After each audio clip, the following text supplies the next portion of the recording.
Hello, everybody, and welcome to the Artifact Podcast, Episode 7. My name is SUNSfan, joined by Swim and Sajedene. Before we get started, I need to say a couple things. First of all, how do you pronounce her name, Swim? Sajedene? Okay, so Yes. on the BTS launch, or not launch party, we're going to get to that later, the BTS tournament preview, Fwash pronounced it as Sajedene, I believe. Yeah. Sajedene. No, Sajedene? Wait. I think we need to create a petition to have, I don't even blame Fwash. Your name is really terrible. hard. It's a horrible nickname. You need to change it immediately. Yeah, it doesn't even list your favorite sports team in it. Exactly. Mine. Like, Everybody doesn't even realize. No, majority of people don't realize you're a fan of the Phoenix Suns. They think you're a fan of like the freaking sun up in the sky. Either way, it's a win. I'm a smart guy. Either way.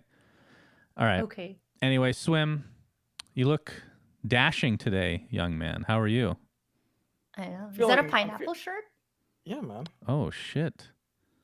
Wait, have we talked about pineapple on pizza yet? Well, there's only one way this conversation ends, SUNSfan. I can't remember if I've done this on this podcast or another one because I have a long rant to go on. Dude, Oh, I mean, I think I feel what you're putting down, my guy. Like, I'm pretty sure I know which side of the fence you're on. I don't know if you do. You really strike me Yes? as a hardcore pineapple fan. Yes, I am. Very good. Yeah, there we go. Easy. Birds of a feather. So you get me. Pineapples on pizza, right. pineapples on shirts. Can I? Like, I'm sorry to make this into a huge tangent, but I just love doing that. I have a theory on people that hate pineapple on pizza. I've categorized them into three subsections. Okay, Number one is people that just don't like pineapple.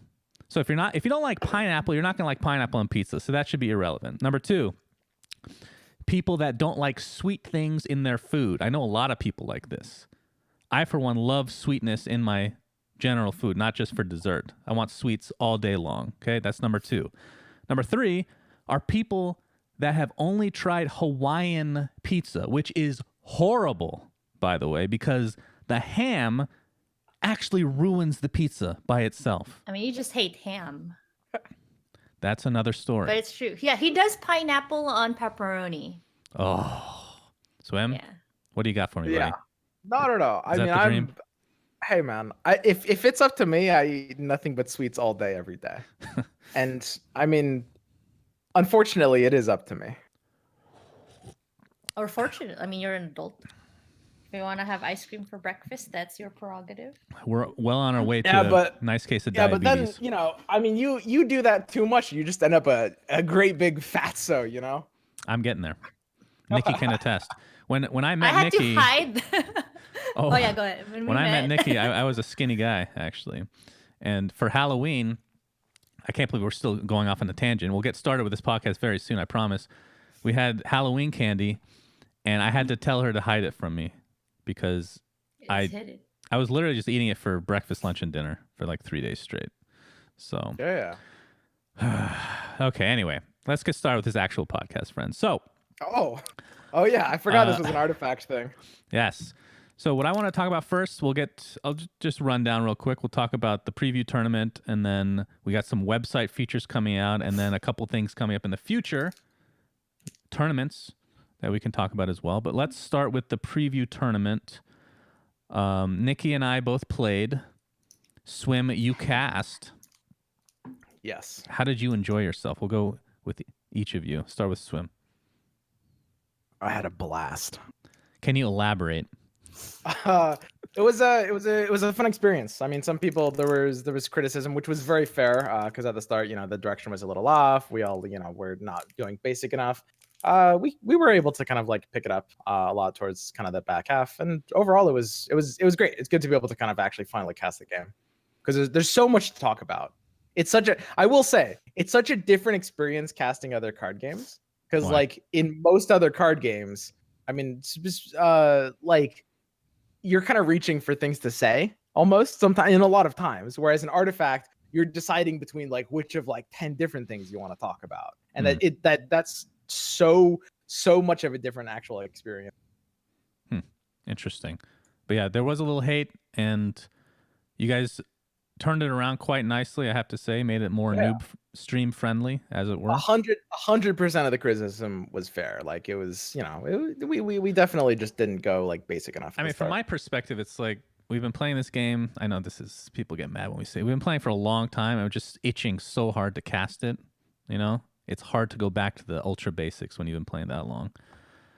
I mean, you've done the noob stream for Dota. It gets like, I mean, I wouldn't say tiring, but there's like some weird like fatigue that happens when you just keep bringing up the most basic stuff like all the time on like, you know, and however hour long like cast, because you always like there's always going to be people coming in that miss like the first half, and then you're like, exactly, well, you can't keep catering to them. It's unfortunate. The noob stream was every 20 minutes. I'm like, Enigma has black hole.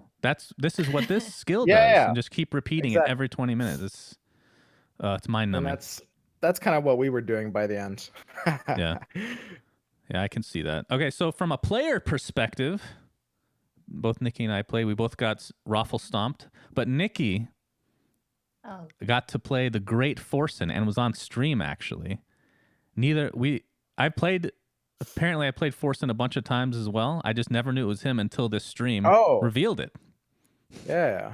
Nikki, how was that game for you? It was good that I won. It was very frustrating throughout. Like I don't think they caught the whole game. I mean, I was running a tricolor deck, unfortunately. I mean, sometimes you have no choice, right? But I had tricolor is great. No. I mean, I don't mind them depending on the colors, but mine was okay. I think I struggled the most trying to place my Kana in a proper position to, you know, take tower damage and all that stuff. And then always like being scared because like since we get to see, you know, what cards they have on their side, you know, you're like holding on to cards. Man, if he's gonna play that Thunder Hive, he's gonna play that big card, and you're like, it's always like in the back of your mind. An interesting point, because for so much of the gauntlet that we played, the draft gauntlet, we have not been able to see cards. Right. And I'm interested to hear what you guys think. Well, like, what do you prefer? Seeing cards all the way. You always want to see cards. 100%, yeah. I mean, this is okay. I'm going to say one thing, and then you can elaborate. I will disagree to a point. If I'm in public matchmaking, let's say, I don't want to see their cards.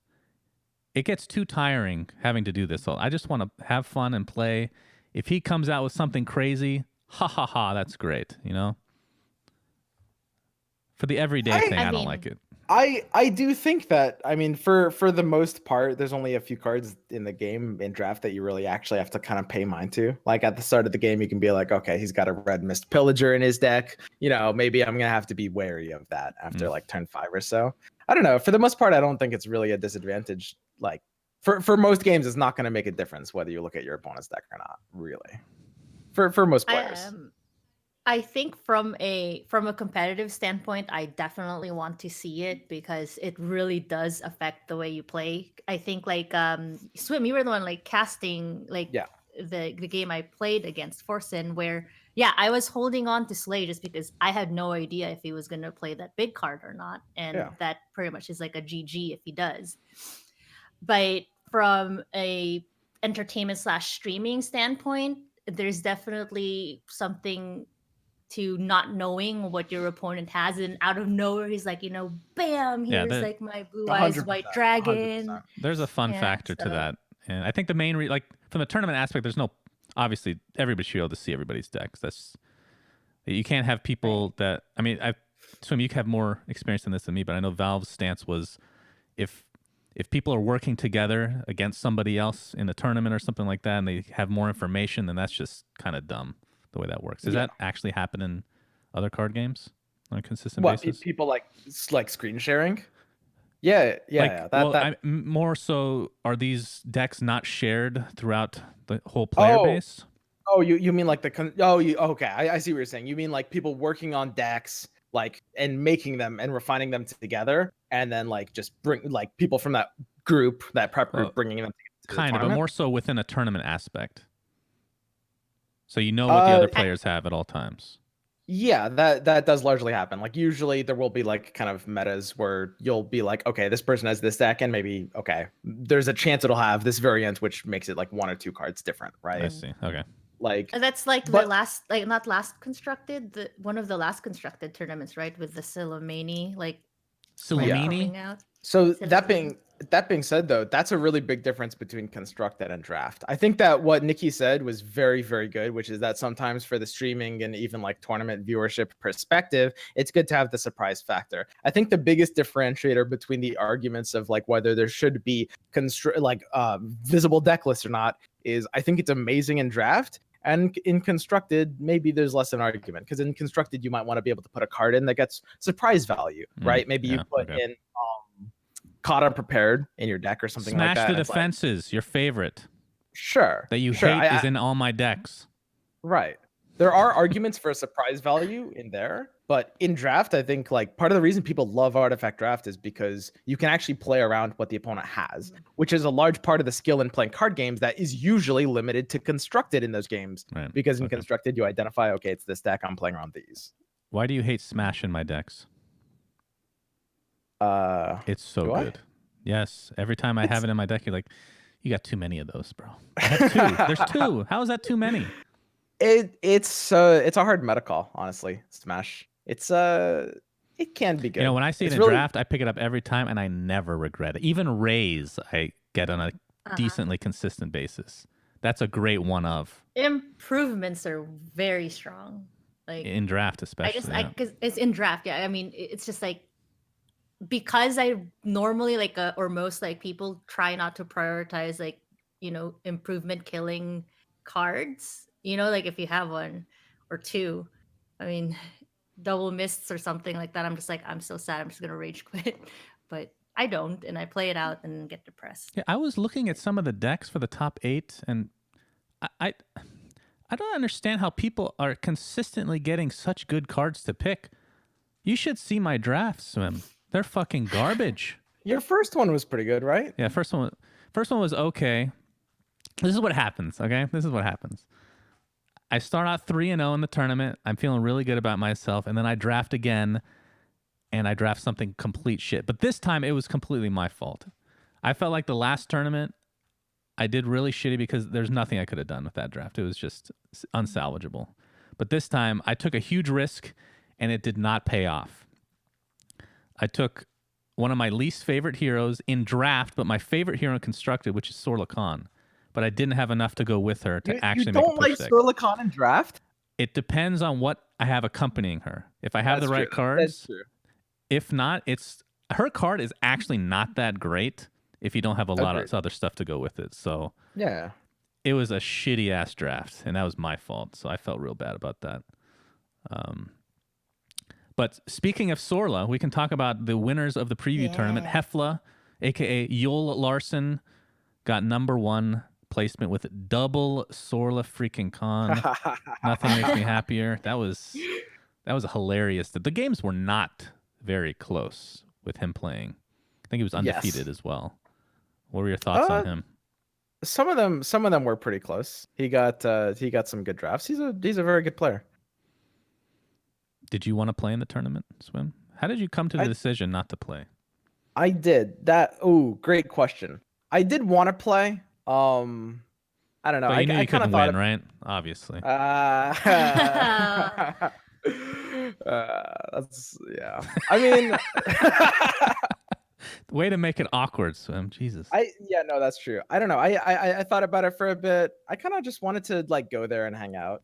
But at the same time, I will be playing in another tournament down the road. We'll see. Okay. We'll see.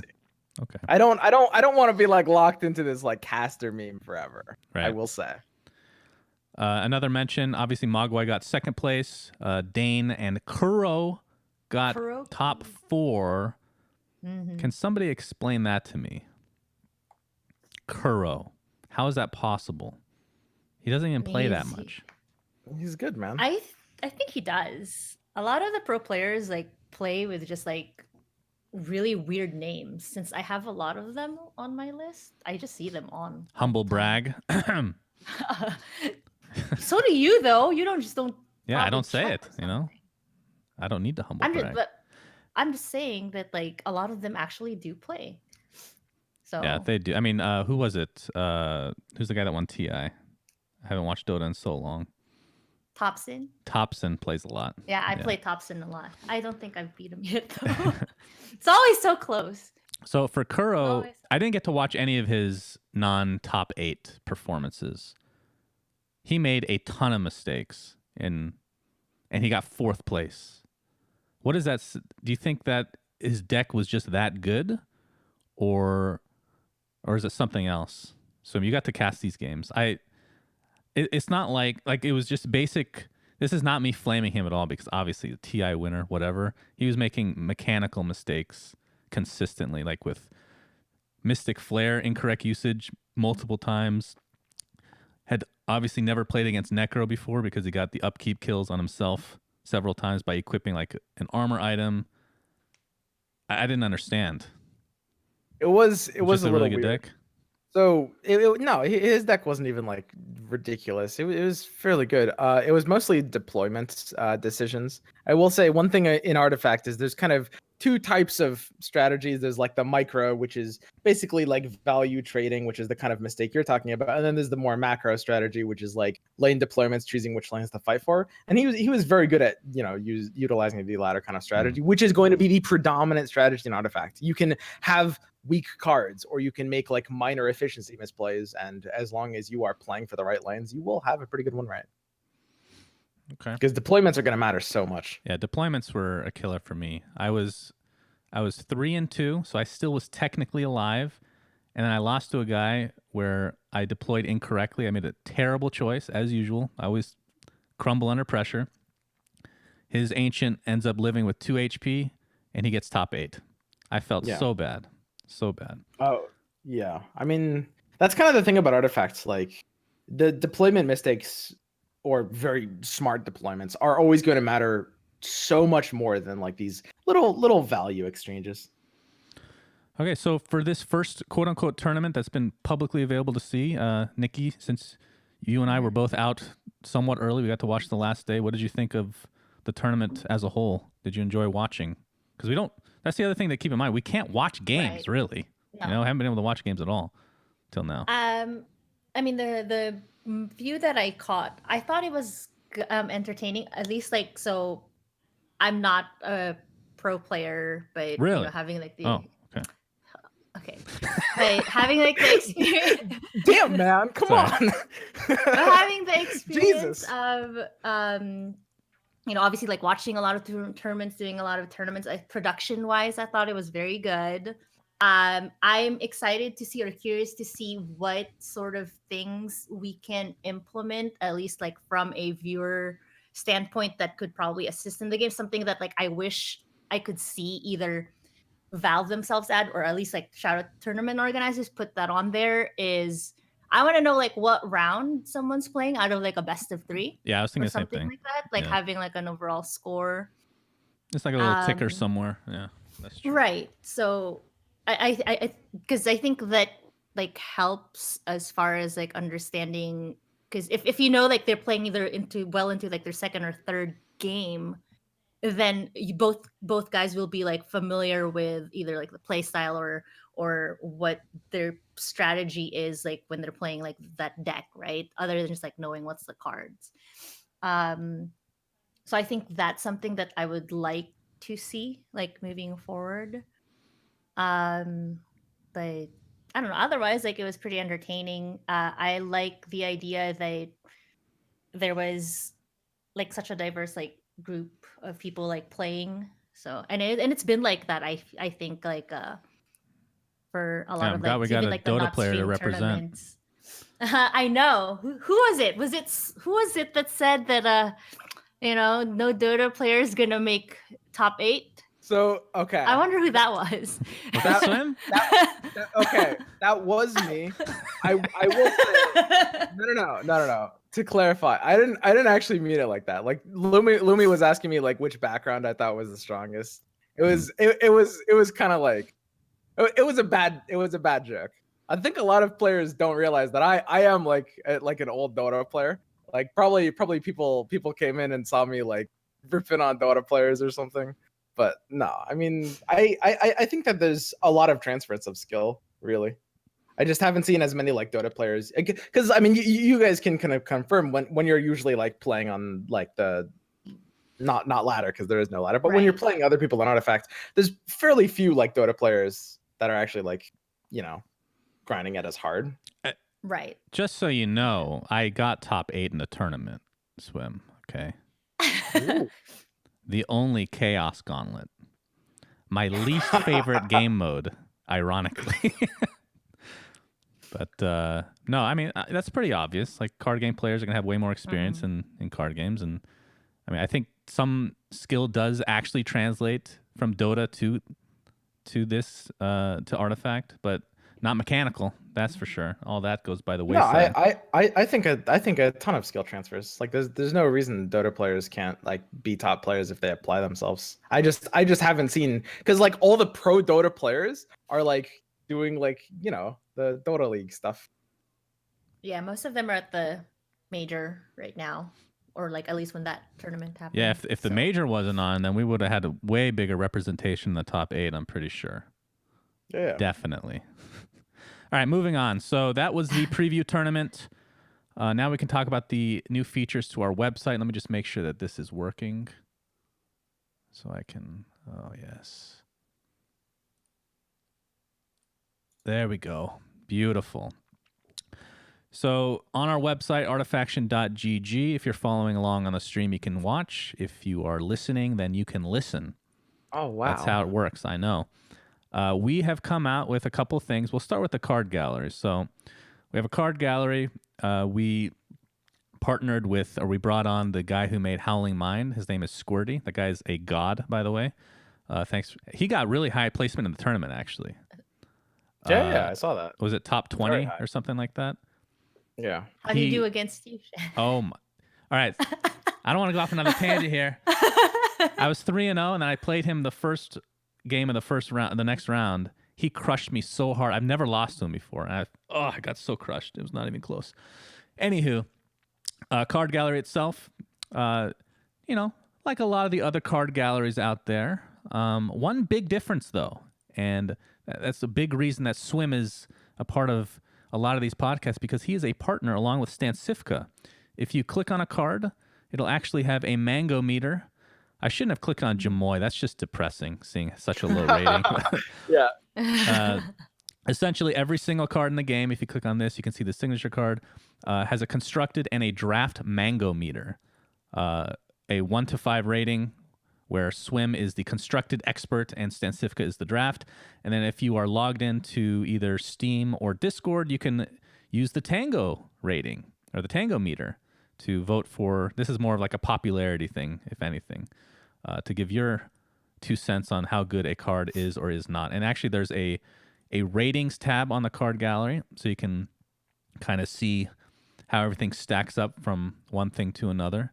Obviously, consider this still in beta. We're going to be adding things, and if you guys have any feedback, let us know in the Reddit thread that we posted not too long ago. Swim, thanks.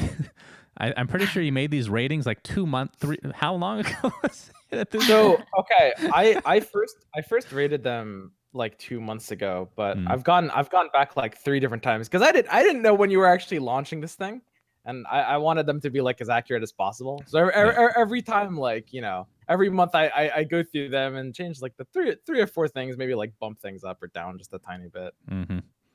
It's been a process though. How do you? Is there any cards that like you and Stan just like are complete opposites on? Well, he does the draft ones, and I do the constructed. I see. Yeah, but even so, was there anything that you would disagree with on his ratings?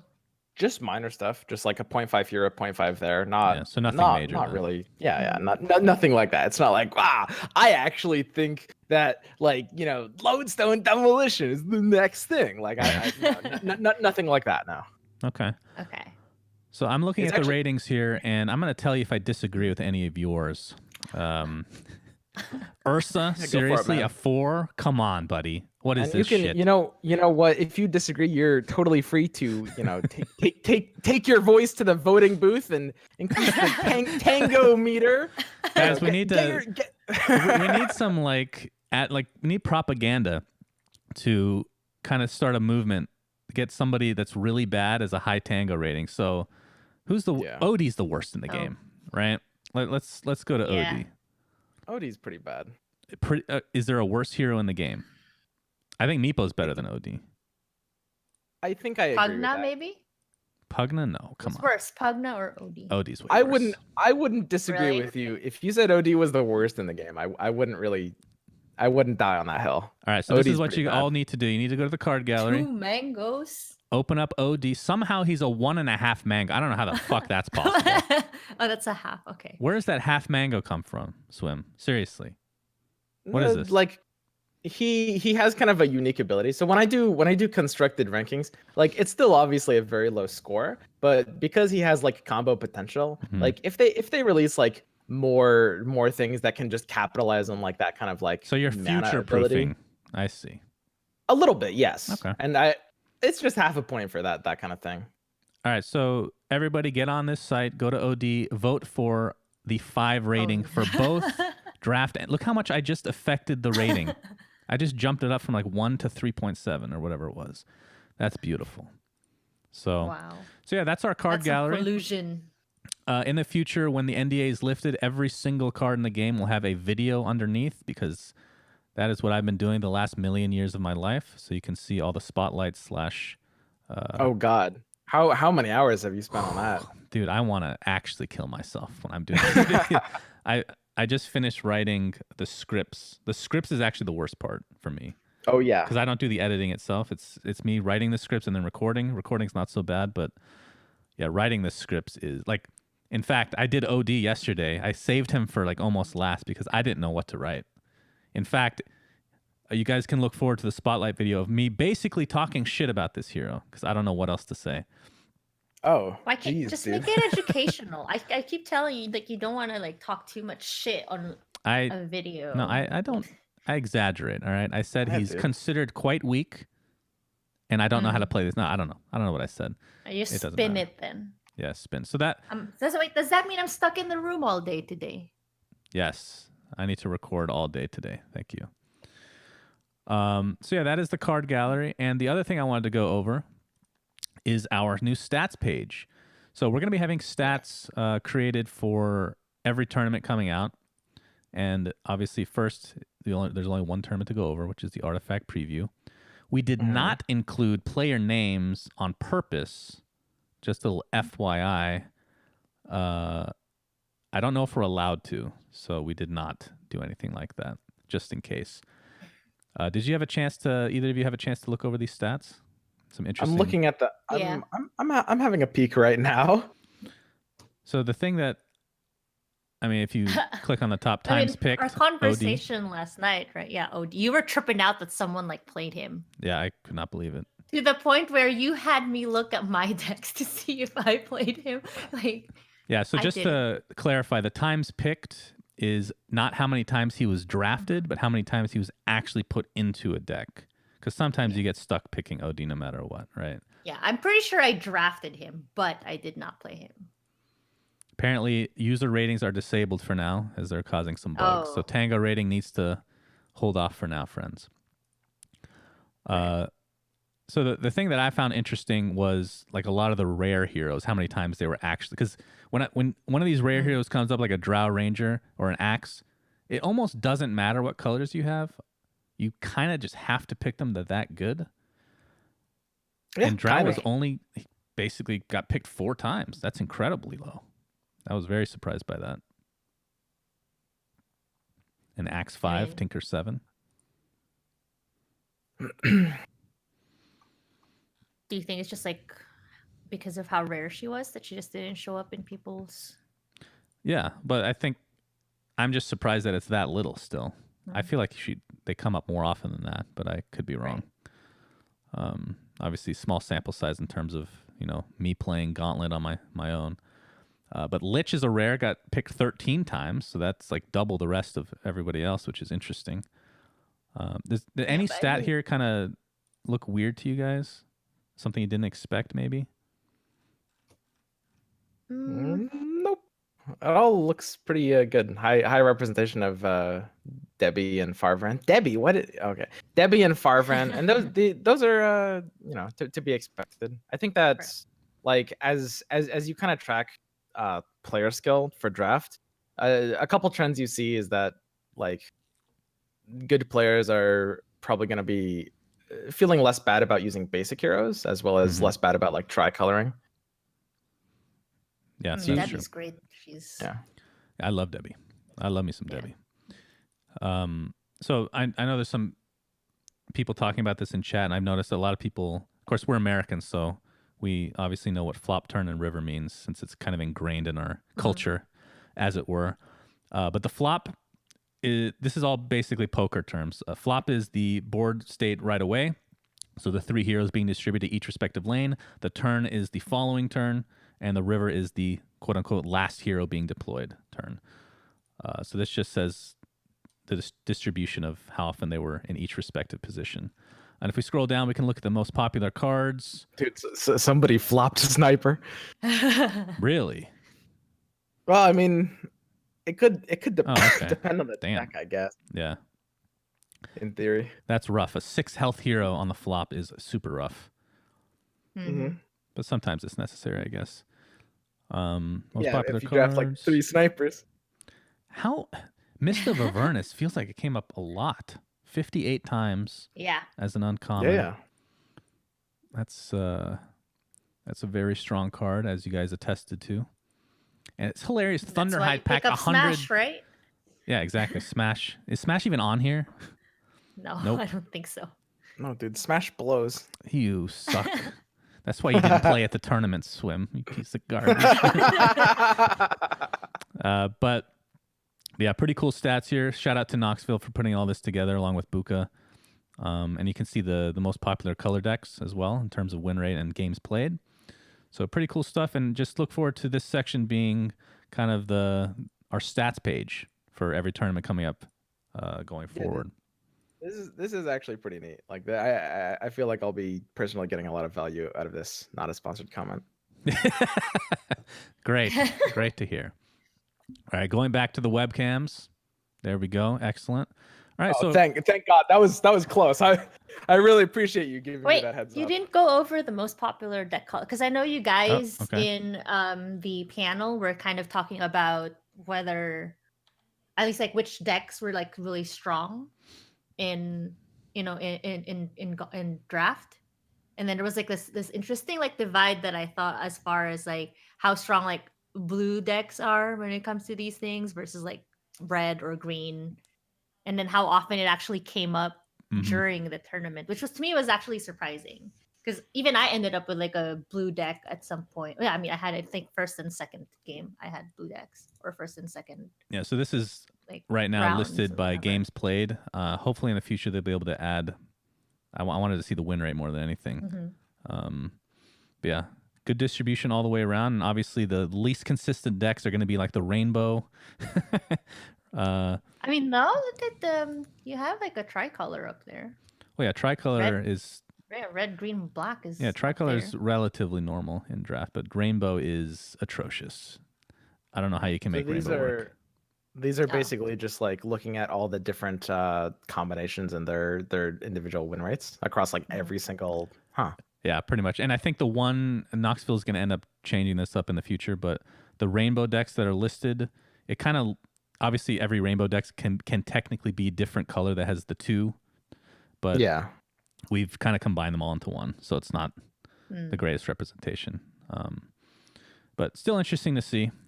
Not super surprised that a tricolor deck with blue-black has a 38% win rate, for example. Doesn't surprise me. Yeah. I think that's the hardest to play, or one of the hardest. That's what I had. Yeah. That explains it. And whatever. All right, anywho. I won. Okay. Back to the webcams. Go. So from here, we do have a couple more topics to go over. Swim and I will be attending the BTS. What do we call it? The Arta Party launch party. Arty party. Partifact. Partifact. That's a good one. Fartifact. How about that one? God. What's wrong with that?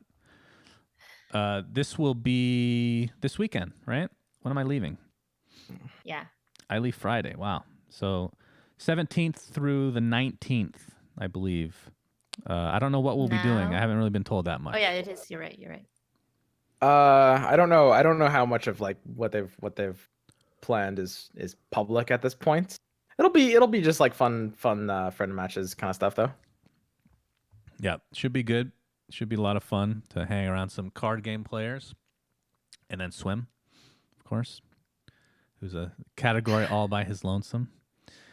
And then the last thing I'd like to discuss is the We Play tournament that was announced.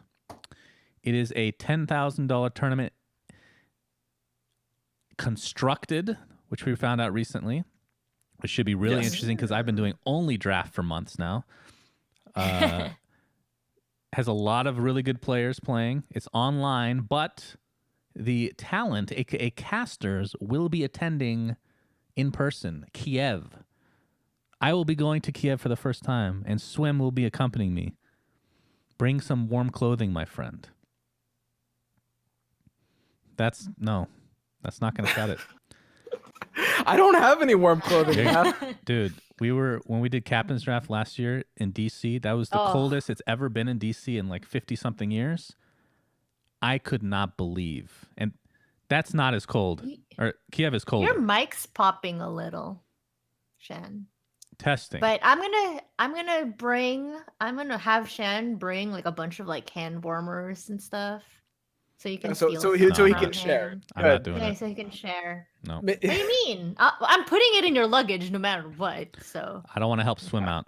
that and Pepto. Are you gonna be like? Yeah, I mean, every time we put Pepto in his luggage, though, TSA gets triggered.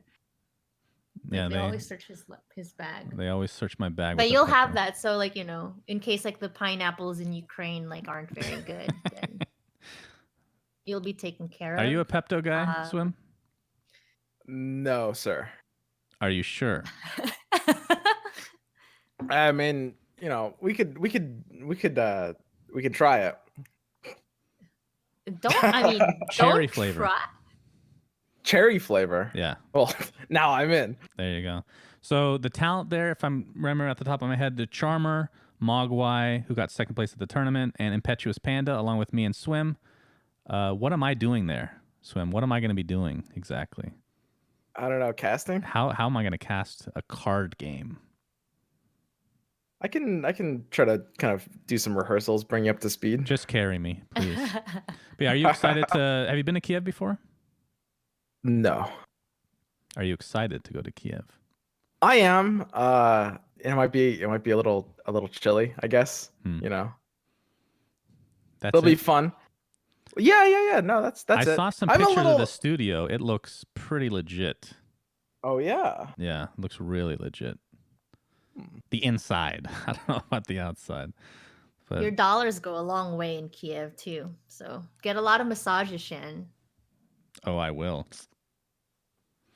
Did he tell you about his massage in China? No. This sounds like quite the story though. We need to do this. Do this again. Now I need to hear it. Well, first of all, I love getting massages in other countries because they're cheaper. And apparently every other country is better at giving massages than American. American massages suck ass, let me tell you. They really do. Like the Chinese, I don't know what they do. Like I have very sensitive skin, okay? They beat on you, right? They beat on you, but you don't feel sore after. I don't know how that's possible.